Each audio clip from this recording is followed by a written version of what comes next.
Are your net profit margins not really where you want them to be? Every time you land a client, maybe you have to hire a new person and your margins get eroded, or you've tried to get more profitable, but nothing really seems to work?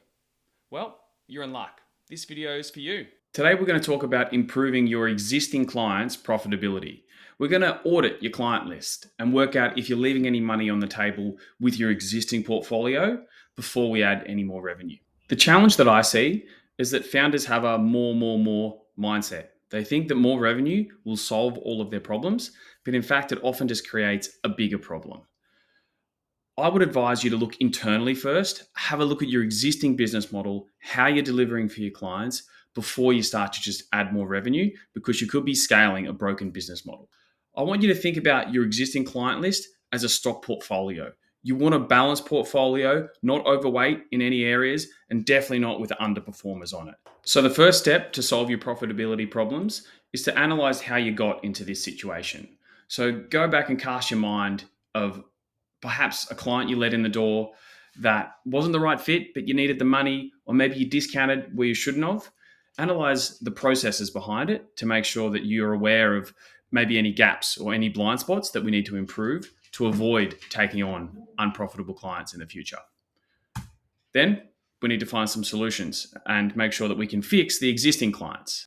The first step is to de-risk this process. So when I work with founders, they're often petrified of a price increase conversation because they're worried that everyone will run out the door when you mention increasing the prices.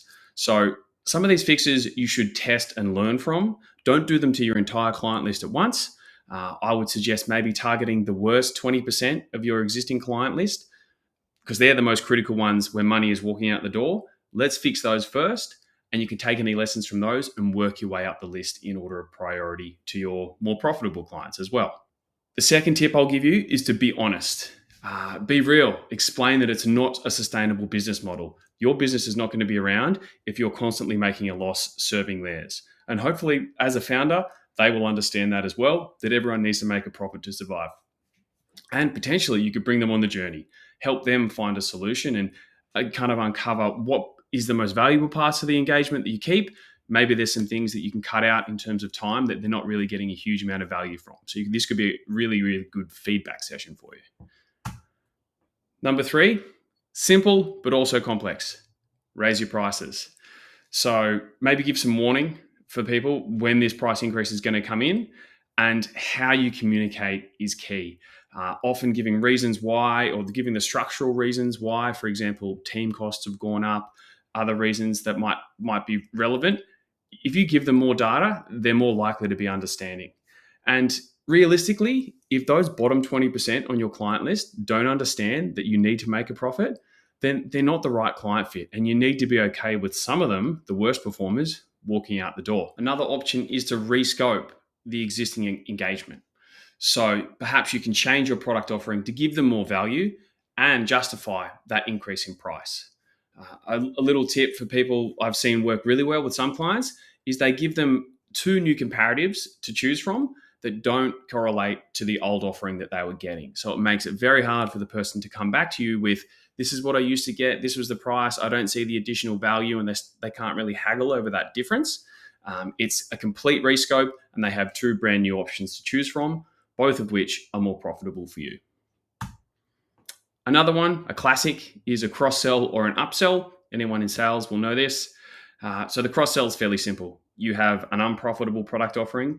Maybe you cross-sell them into your SEO product, which is much more profitable, has better margins, and can kind of carry the less profitable product.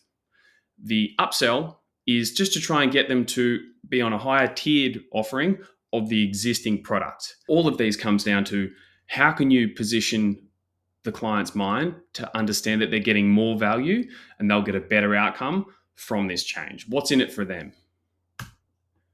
And number 6, like anything in life, you need to time it well.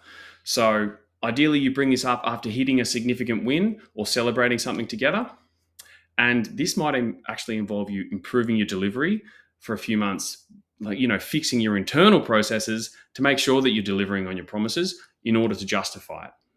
Don't be trapped by a scarcity mindset and being worried that all your clients will run out the door if you even mention a price increase. This rarely ever happens.